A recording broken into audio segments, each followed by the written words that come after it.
All right, Shalom. First and foremost, I would like to give all praise and glory unto Yahweh Bahashem, Yahweh Shah Bahashem, Rakakwadash, and double honors unto the apostles and the elders, GMS, who rule well, teach well, being great examples to his younger brothers, and peace and blessings and salutation to the whole lake out there pushing his word in truth and in sincerity across the four winds in the name of Yahweh Bahashem, Yahweh Shah Bahashem, Rakakwadash, pushing to get up out of here. Shalom to the hopeful elect, the believers, the listeners whom have came back to the obedience of the scriptures through faith in Yahweh Bashem Al Shai. All right, and what I want to get into with this lesson, is dealing with teaching life. We're teaching life. You see, in these latter days, as the Lord has raised up, the prophets, pastors according to his own heart, is what feeding his people with knowledge and understanding. Well, we're getting knowledge and understanding about life. Immortality is being taught. And before we're changed to immortals, we're learning, how to live. We're learning, the righteousness and how to live. Because matter of fact, what is immortality based out of? And this is why Esau, Edom, will never be able to tap in to immortality, because when you go into, let's get this real quick in Wisdom of Solomon, chapter 1.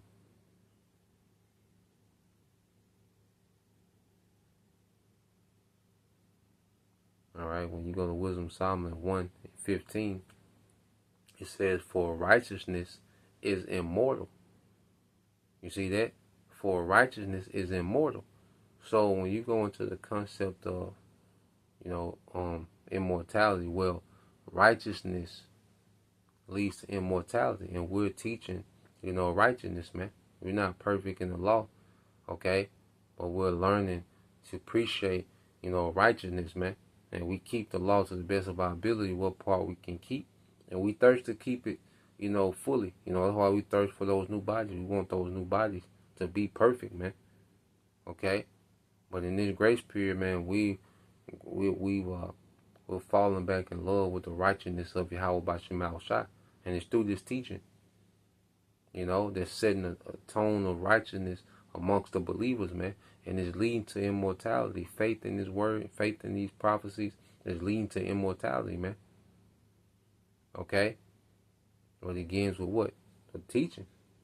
You see? Because when you go to Proverbs chapter 10 and verse 11, it says, "The mouth of the righteous man is a well of life." And the well, it constantly draws water. And see, the way wells work, because water replenishes itself. Water is meant to replenish itself. That water that's on the ground, it replenishes itself.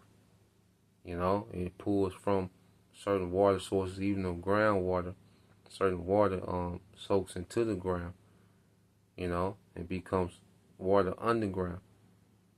You see? And it's just a constant replenishing, of the water. And we know Yahweh Bashem Al Shai is that source that we can constantly draw from. You see? So as we draw from Yahweh Bashem Al Shai, we become wells of life, man. We're teaching life. We're teaching our people how to live, man. We're being taught how to live, how to exist, man. And it's leading to us to be changed unto immortals, man. We're going to be perfected. Okay? And it says, "The mouth of the righteous man is a well of life, but violence covereth the mouth of the wicked man," which is Esau. That's why the theme of his kingdom is violence and unrest. Unrest and uproars. Okay, you look at the theme, like when this nigga talks, war break out. Okay? There's division, there's protest. You see, the music that he pushed, has a tone of what? Violence. His movie industry, violence, man. Okay? So the wicked with his mouth comes forth violence. Okay? To the point that there's going to be a third world war. You see, when the wicked in power, the earth is at war. Okay? Because that's what comes from his mouth. But see, in our kingdom, man, We're going to be a kingdom of life, man. Life is going to flourish under the rulership of Yahweh, okay, and the elect, man. You know, beginning with those first fruits. Now, when you go here, and it begins on this side with teaching, okay, this word, okay. Now, you go to Proverbs 13 and 14. It says, Proverbs 13 and 14 said, the law of the wise is a fountain of life, to depart from the snares of death. Okay, because Esau, you know, he mixes pleasure with death. Okay, as if it's an upgrade from life. That's what he brought to Eve. Esau, the serpent, he brought death mixed with pleasure. You know, and presented as an upgrade from life, man. Okay? But nah, man, when you go into it, the law of the wise is a fountain of life, man. The more we tap into Yahweh B'Shem Al-Shai, the more alive we feel, man. You know? Like people talk about, you know, feeling alive. And well, there's no more feeling alive than living in Yahweh Shai, man.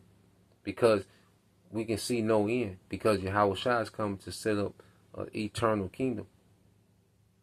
You see, when we really start to tap into Yahweh Shai, we begin to put off the mortal way of thinking and put on the immortal, man. And it comes from the teaching of this word, man. The teaching of this word is making us think like immortals, man. To where we know this side ain't it, man. There's certain people that we're gonna lose. It ain't the end. 2/3, even 2/3. Okay, that's not the end of them. They gotta deal with a punishment now. You know, that's why it doesn't matter if it's our uncle, cousin, they get caught in that. Hey, that's the Lord judging his people.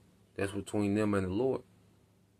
Okay? But that's not the end all be all, man. There's something beyond that than just them being punished, man. You know, which we shouldn't want no part of that, man, because it's going to be a horrific judgment, man. The Lord going to make 2/3 feel them. Okay? But as for the believers, man, like we're running to life, man. We running to live. You see, our hope is in life, man.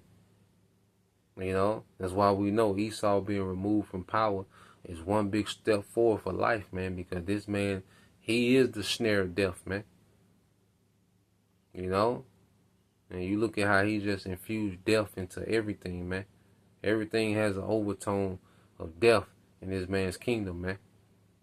You know, from the music, the food, family, okay, everything. His diplomacy leads to death.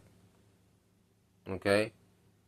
Well, you know, you're supposed to, you know, send your, your government officials talk peace, but that ends in death, man. Everything that this devil does, it has a death end game to it, man.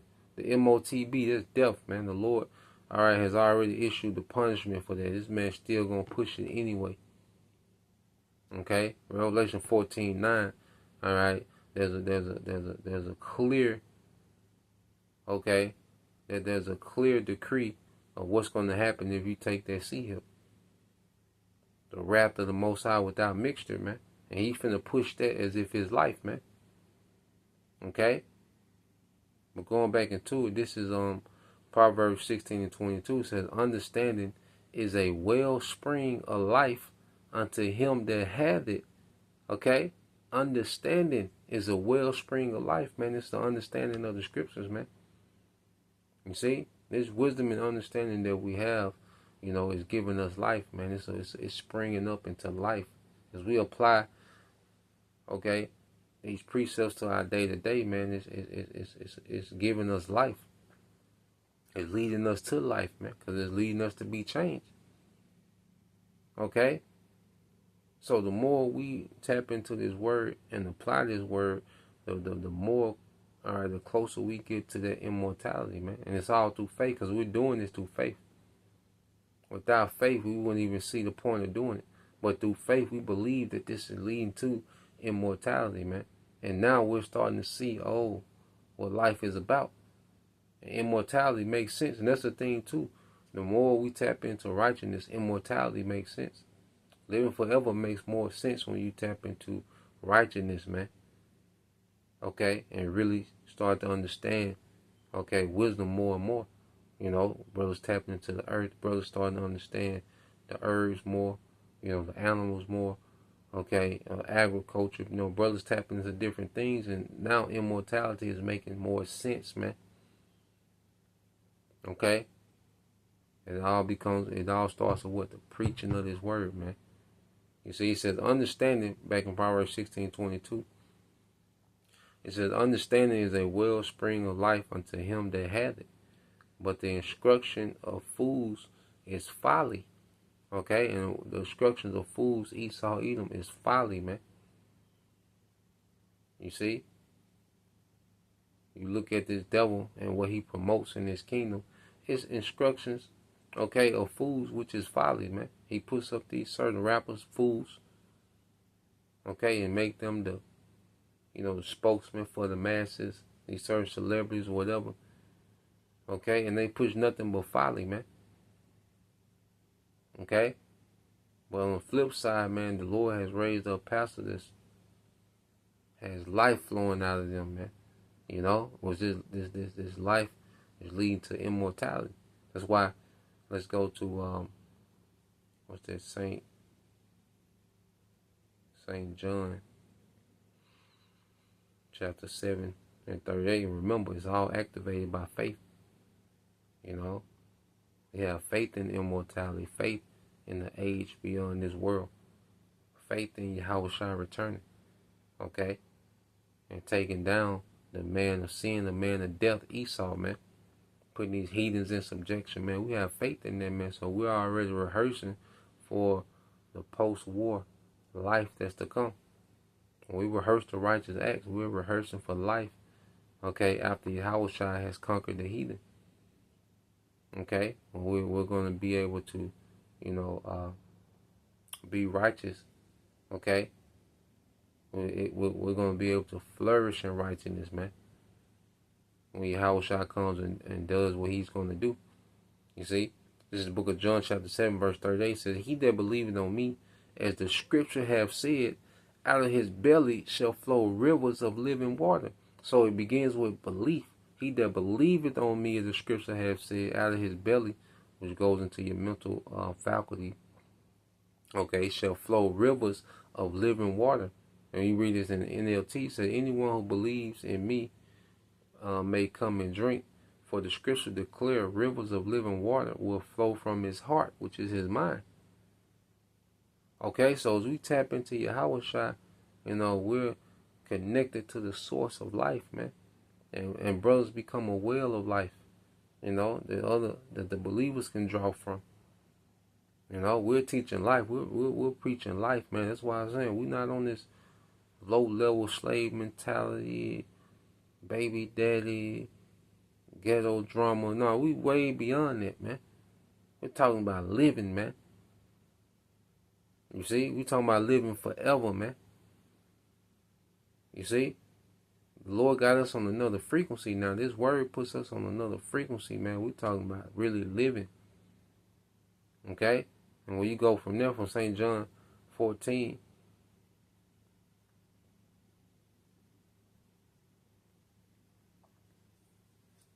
It's the book of St. John, chapter 14, verse 13. It says, and whosoever ye shall ask in my, it's like St. John, chapter 4. Oh, my bad. St. John, chapter 4. It's the book of St. John, chapter 4, and verse 13. It says, and Yahushua answered and said unto her, this the woman at the well. All right, well, she was a heathen. It said, whosoever drinketh of this water shall thirst again. But whosoever drinketh of the water that I shall give him shall never thirst. But the water that I shall give him shall be in him a well of water springing up into everlasting life, man. And this water is this word, man. The true understanding of this word. Okay? Because if you're into Christianity, you're full of questions. You don't know what's going on. You're not being quenched. You see, when we draw from the water of truth, we get understanding that thirst, you know, that spiritual thirst gets quenched. You know, we get understanding. That's why these lessons are so soothing. That's why reading is so soothing to the spirit, because it's actually quenching our spirit. You see? We have answers, and we can go to the scriptures and get clarity, get that nourishment, man. Okay, but Christianity is not giving you anything. Islam is not giving you anything. Okay, it's empty, man. Okay, nigga culture, these things, they're not giving you anything. It's empty. They're teaching you how to die. Okay, that's why it's always a when you look at our people, they keep going backwards because they're not being nourished. So it's a culture. Like Christianity is going backwards, man. To Christianity is a joke. There was a time even when Christianity had some type of morals and a little structure. They didn't have knowledge and understanding, but they had a little morals and structure. Now you can't tell Christianity apart from the neighborhood. Okay, why is that, man? You see, because it's all just the same path to death. Okay, it all leading to the same end game, which is death, man, and confusion. You see, but with this word, man, we're being revived. We're being made more alive. We're constantly coming to life, more and more. We're constantly coming to life as our people are getting darker and darker. Like I say, Christianity, black culture, street culture. What you want, westernization. Feminism. All those things are getting darker and darker, and it's making less and less sense as truth is springing out. And that's another thing. Truth is making everything else wither away, making everything else foolish, man. Okay, because as we're coming to life, and our people are constantly going backwards and more into death. You see. So yeah, this word is becoming, everlasting. What they call it, spring. We read it again, and it says, "But the water that I shall give him shall be in him a well of water, springing up into everlasting life, man." And that's beautiful. It's that springing up. We're going up, and those chairs are gonna be changed at the twinkling of an eye. As we live this word, as we believe, and we continue to live this word, man, eventually it's gonna spring up, and we're gonna be changed, man. You see, the Lord has us going through a process, man. This is amazing. The Lord has us on the path to be immortals, man. Okay, and just like Moses. All right. Well, before we go there, let's get this in Proverbs chapter 8. It's Proverbs 8 and 35. All right. It said, "For whoso findeth me findeth life, and shall obtain favor of the Lord Yahweh Bashim Al-Shai." So we found Yahweh Shai, we found life. We found purpose. We found righteousness, man. We found truth. Okay? And this is just the beginning, man. We're just scratching the surface of wisdom. The way that we're going to know how the earth works in those new bodies. You see? The way that we're going to, be able to, enforce, okay, and implement this wisdom in the earth, in the kingdom, man. It's only the beginning. You see, we walked into some real favor, man. We've been, Lord will that number. We've been chosen for favor, man. You see, so you go to Deuteronomy 30, and we end it here, Deuteronomy 30 and 19, and it goes into, it said, I call heaven and earth to record this day against you, that I have set before you life and death, blessing and cursing. All right, therefore choose life, all right, that you and thy seed may live. Okay, because there's going to be whole houses chose because, men have chosen life. In these last days, there's going to be whole houses saved behind that, man. Because that's the thing, too. This wisdom is all about, the next generation as well. Not only, and that's one thing This world teaches us to be one generational thinking. Okay? But you go into the scriptures and you start to put on the immortal, you begin to think of generations. Generations, man. You know, and this wisdom is setting it up for, because there's gonna be a generation, okay, that's gonna benefit from what we're doing now. You see, we've been separated from that concept of one generation setting up the next generation to thrive. Okay? And the beautiful thing about the kingdom, we're always going to be there to see every generation after us thrive, man. Lord will, we are the first, batch. Okay? We are their first go around. We'll deliver this first go around. You know, we're going to see every generation thrive off what Yahweh Shai did, you know, and off what the elect is doing, okay? We'll be able to see every generation after that thrive because of that, man. You see? So Lord will, we endure. Lord will, we keep, becoming, okay, immortal. We're becoming immortal now, man. We really got to start to think like that, So Lord will, you brothers and you few sisters are edified. Till next time I say Shalom. Kwame Shalom, Baba Basum, Shalom.